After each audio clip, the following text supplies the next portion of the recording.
Hey, it's Emma Chamberlain. I designed these new glasses for Warby Parker and I basically can't take them off. Like, I'm showering in them and sleeping in them. They're just that good. Go see them all at warbyparker.com. And you know what? Have a good day too. Okay? All right? Bye. Elon Musk is one of the most powerful men in the world. A billionaire, a free speech champion, and to his critics, a far-right rabble-rouser. But for someone so public, there's one part of his life that's less well known. So he told people that Elon Musk had put private investigators on him. From Tortoise, this is Elon's Spies, a journey into Musk's private world. Listen wherever you get your podcasts and follow the feed to make sure you don't miss an episode.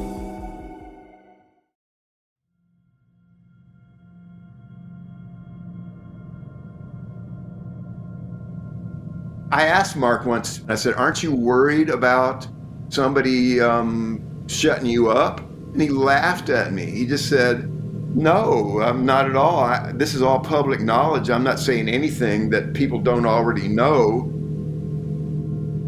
I'm not introducing new information that could get anyone indicted or in trouble. Did he do that because he thought something was going to happen? Nobody really knows. There's nothing on any of the charts that I cannot substantiate with a major published source.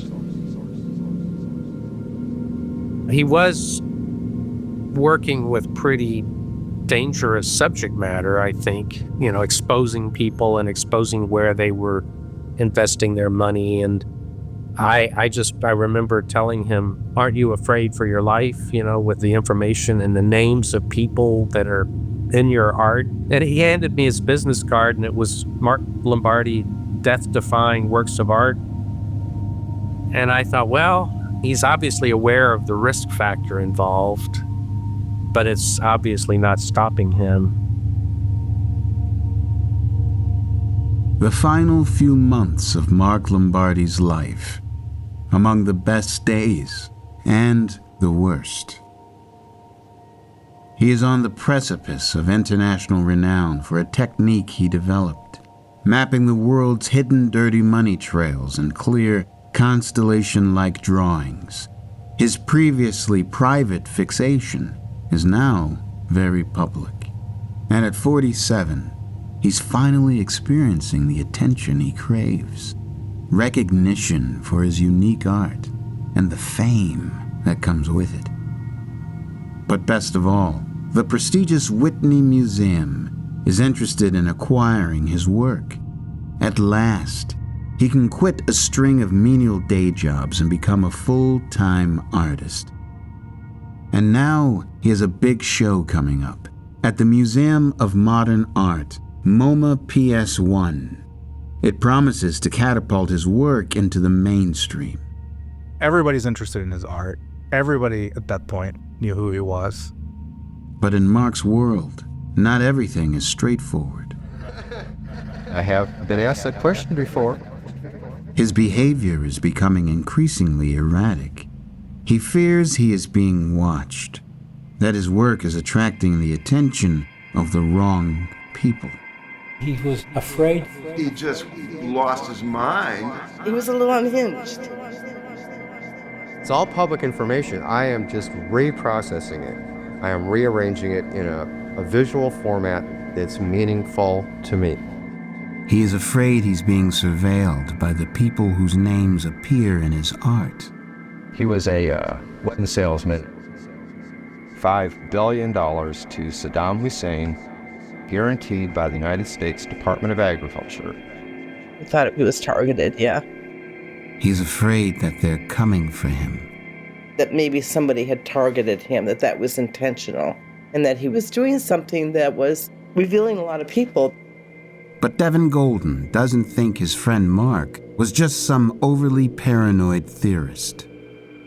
For a lot of people, it's very difficult to understand how society works and how the world works. He liked exposing it, for sure. He wasn't like one of those conspiracy theorist wearing a tin aluminum foil cap. Mark falls back on his old coping mechanisms, either going out all night, seeking out parties, smoking weed, or he's locked up in his tiny apartment talking to himself on the floor, surrounded by index cards searching for the next subject, the next interrogation. This is my way of coping with it, of dealing with it. But Mark's professional success doesn't wait for his peace of mind. Any one of these things would have been horrific. And neither do the secrets that spill from his personal life. And that's how it came up once, and they had a son.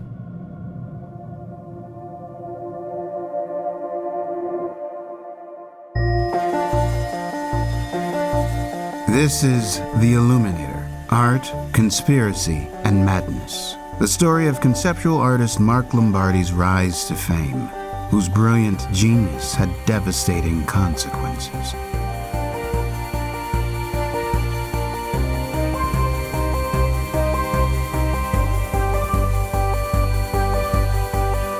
I'm Akko Mitchell, and this is Episode 5, Blackbird.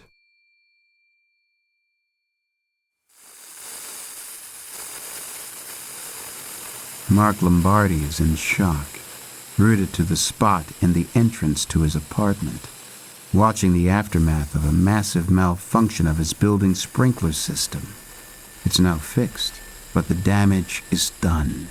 A steady drip of water falls on his life's work, including the largest piece on the BCCI scandal. It is the drawing that MoMA PS1 was most interested in showing. He has no choice. He has to start all over again. The show is days away. When he needs to stop work for the night, he can't. His mind continues to turn. He was up all night. He was super wired, and his eyes just looked, like dismal. He had been taking, he said, sleeping pills. He's shut himself off from the world, working frantically, coffee in hand, salvaging what he can. He stayed up for 4 nights, working continuously. Curator Robert Hobbs recounts Mark's routine, how he worked so long without a break. He turned up the static as loud as possible, creating a white noise, and he was able to zero in and make this drawing. Something about the sound is soothing. It blocks out everything else in his mind. So that is really where I think it goes. He cuts the drawing into pieces, salvaging the unaffected sections and redrawing the precise curves and lines of the original, remapping the connections he'd worked so hard to link. After combing through more than 8 boxes of Mark's accumulated research, Robert came to realize that this is Mark's working process. Now, I read a ton of material.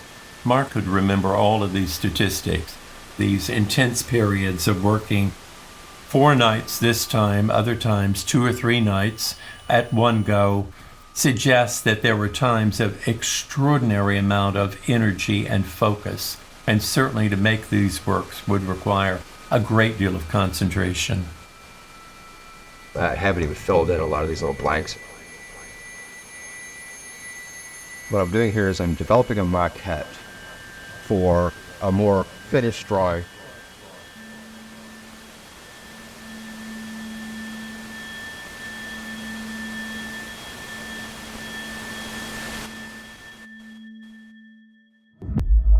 He shuts himself off, works non-stop, barely eats. There's no sense of night and day.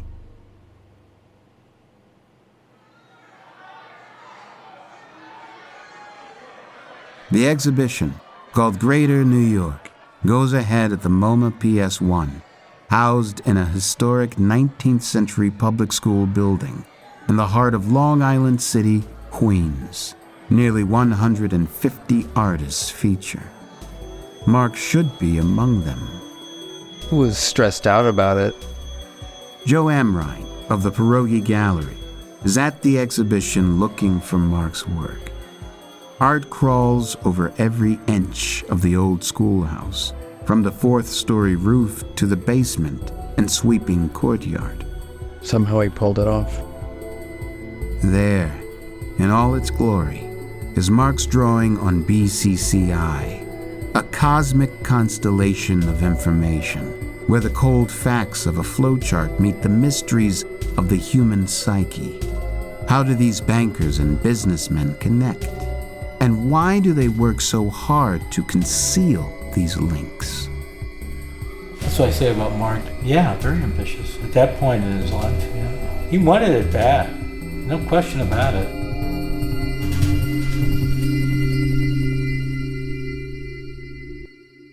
We'll be back after this short break. We're supposed to learn from our own mistakes, but other people's errors can be instructive too. From efforts to control the weather that went disastrously awry to the untimely death of the Segway boss, history is a treasure trove of mishaps and meltdowns that can teach us all. I'm Tim Harford, host of Cautionary Tales, the podcast that mines the greatest fiascos of the past for their most valuable lessons. Listen to Cautionary Tales wherever you get your podcasts. When you share your food, you share your heart. So what's on your table this holiday season? Save on your festive feast at Kroger with delicious deals on all the holiday classics. Or wow the crowd with something new, like a quinoa stuffed butternut squash. It's sure to add a pop of color to your spread. How about a sweet potato casserole with a crunchy oat streusel topping? Made with care for the sweet tooth and the savory tooth. With Kroger, fill your table with love and watch as your guests' hearts get as full as their bellies. Kroger, fresh for everyone.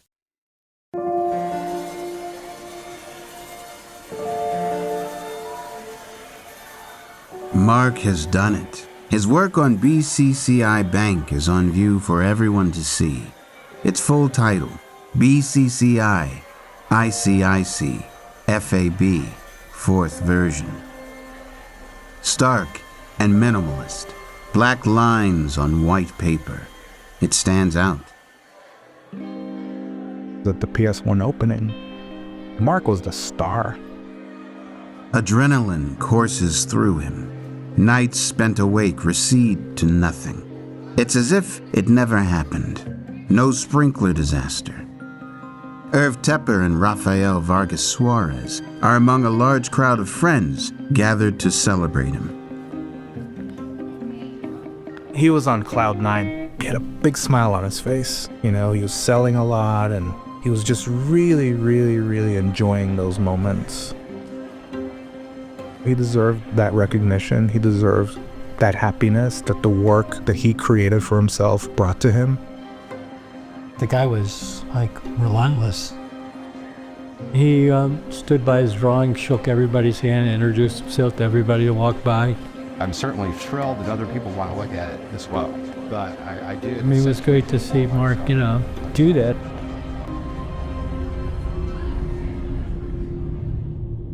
He paid a big price.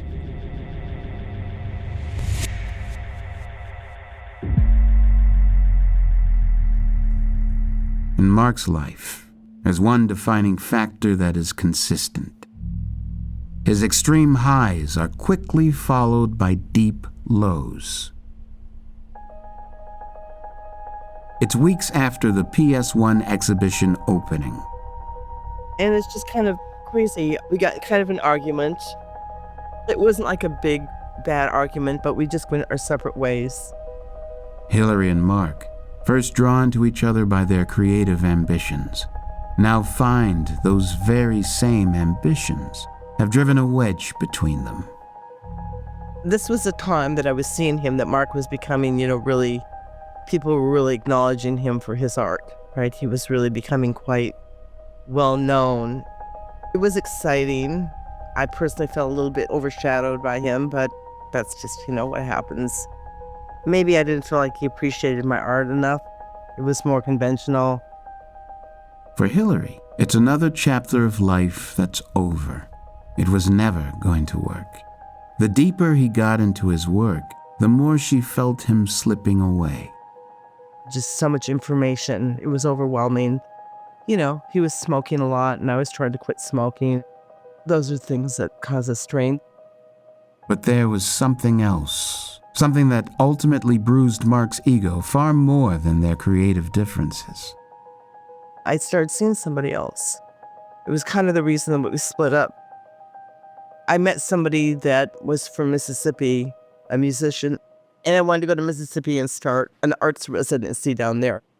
The lull of the post-exhibition days has already messed with his head, but Mark, deeply sensitive and already in a state of heightened stress, doesn't take Hillary's decision well.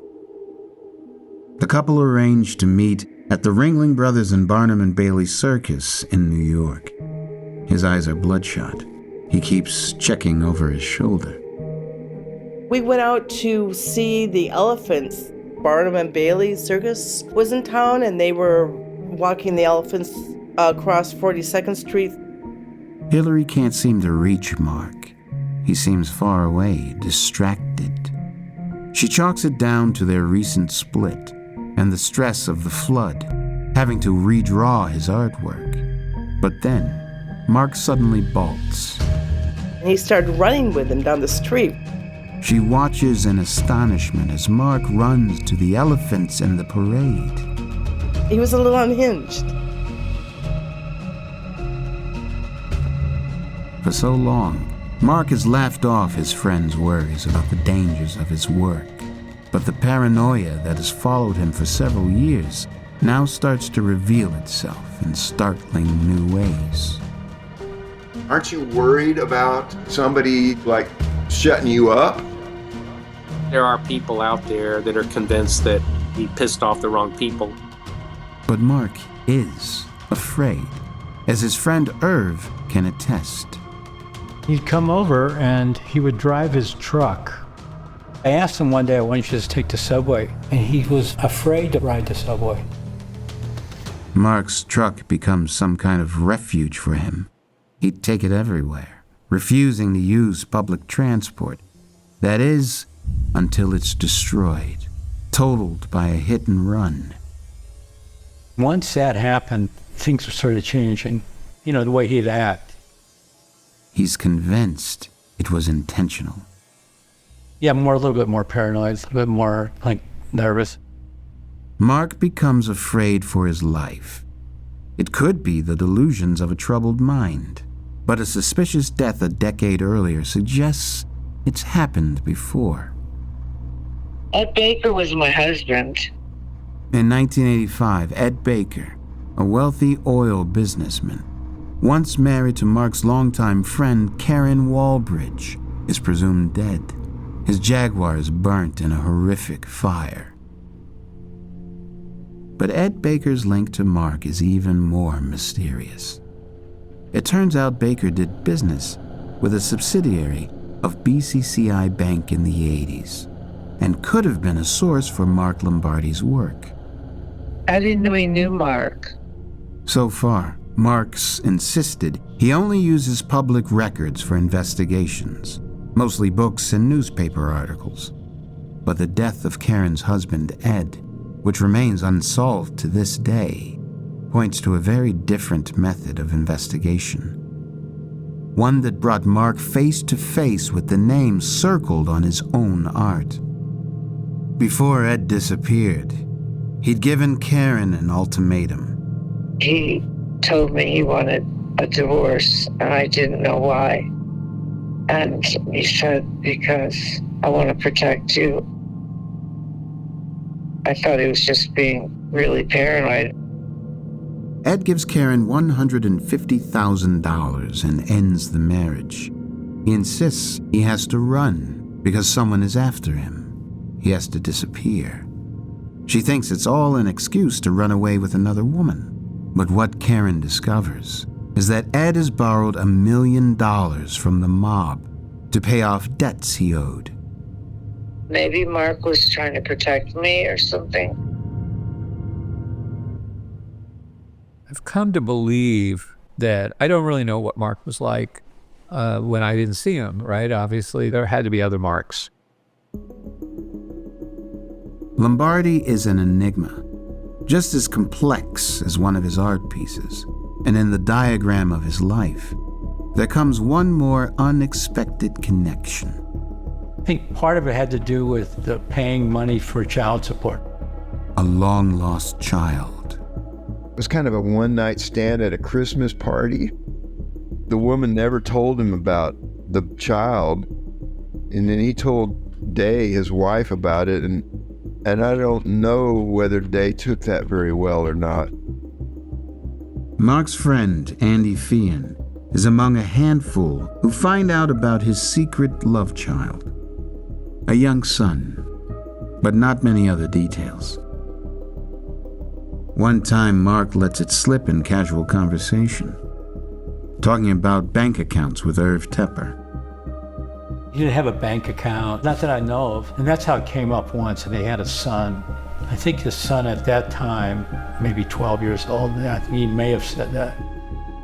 Sort of vaguely remember him saying something like that. Kid is into airplanes or something like that. And I said, what kid? Maybe it is because of the art he makes. But Mark doesn't like banks, and he won't trust them with his money. So everything is paid through checks, including his son's child support. The mother would get the checks, she would cash it, and that's how I knew he had a child. I do think it was stressful. Billy Hassel, Mark's friend, is witness to Mark's attempts to keep it together. It was one of those things where a child that was kind of grown up resurfaced in his life. The chaos of his bachelor lifestyle, protected by a kind of selfishness that allowed him to work with such energy for so long, without interruption, but with an increasing fear for his life. And now the prospect of a child, a profound responsibility, it strikes a different fear within him. His life was not easy for him, I think, internally. He never showed that, but a lot came out about how difficult his life was and, how much he had trouble dealing with the world, whether it was a child, I don't know, and maybe he had trouble with the banks, it's all unclear, but he definitely was unto himself. There was a brilliance to Mark that seems predestined. Formed from an early age, that's clear to everyone. But his struggles with his mind are another animal, hidden even from friends and colleagues in his inner circle. Someone told me that he had bipolar disorder. I mean, I've known several people since then that have bipolar disorder. And, in my experience, if they're medicated, they can function pretty well. And if they're not medicated, they can go off the rails. His manic energy helped him at times, propelled his work binges, his mad, unexpendable energy and appetite for investigation. But the reverse, the deep lows, those were kept hidden. If Mark ever, crashed, I never saw that. I only saw the manic side of Mark. If there was a depressive side, I never saw it. Maybe Mark chose to be out in the world when he was feeling more social, and maybe when he was feeling more social was when he was having a manic episode. Sometimes I think about him and I just kick myself. I just wish somebody had been observant enough to just grab him and say, Mark, you're burning your candle at both ends, and what the hell is wrong with you? In March of 2000, a few weeks after his big debut at MoMA PS1, Mark moves his entire life's work to the Pierogi Gallery in Brooklyn. Everything. Joe Amrine goes to his studio to personally collect it. Some of it was framed. A lot of it was in tubes and portfolio. I mean, I felt he wasn't himself when I was there. And that's all in hindsight. I mean, when I left, I just felt that he had a bad day or something, like that. But, I can't psychoanalyze the situation. Soon after, Mark is dead. I feel it's a suicide. Yes. Why do you say that? It's just the feeling I had. Mark's parents, Shirley and Don Lombardi, in a documentary about their son's life. What do you want to say? He never thought it was. Before she died in 2012, Mark's mother, Shirley, couldn't come to terms with her son's death. Why was the FBI involved?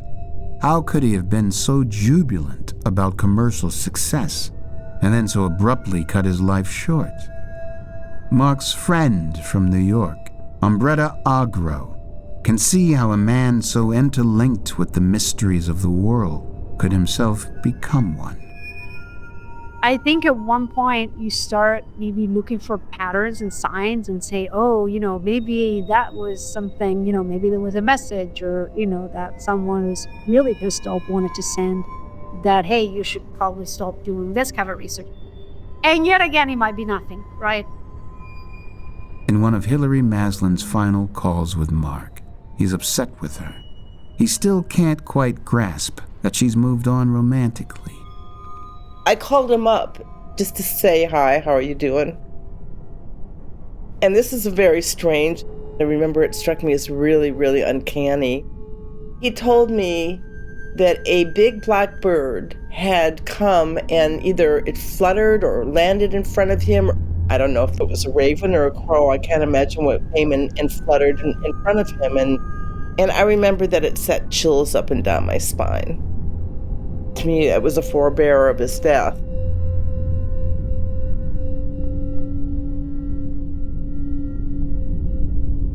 Coming up on the final episode of The Illuminator. As we pushed the button for the ground floor, Mike started shaking his head back and forth. And I said, Mike, what's wrong? Don't you believe what I said? And he said, no, what you said is true. The problem is that somebody's going to end up killed.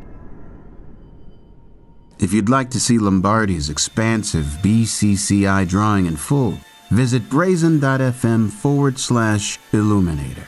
If you liked The Illuminator, you can buy merchandise from the series at shop.brazen.fm. The Illuminator is a production of Brazen. It's hosted by me, Akko Mitchell. Farah Halim is the showrunner and scriptwriter. Suben Kem is the reporter and associate producer. Megan Dean and Charlie Barlow are story editors. Ian Chambers is senior producer, sound designer, and composer. Claire Urbarn is the production manager. Mariangel Gonzalez is senior producer and project manager. Ryan Ho is creative director, and Julien Pradier is the cover art designer. Additional design by Andrea Klarich. Lucy Woods is head of research, and Arnav Benaikia is fact checker. Bradley Hope and Tom Wright are executive producers. Mark Lombardi interview excerpts are sourced from the Andy Mann Video Archive, courtesy of media arts organization Aurora Picture Show. Additional excerpts from the documentary Mark Lombardi, Crossing the Line, by Michelle Lindenberger and Michael Amish. Subscribe to Brazen Plus to listen to ad-free episodes. For other amazing stories, please follow us on Instagram at brazen.fm, on X at brazenfm, or go to our website, brazen.fm.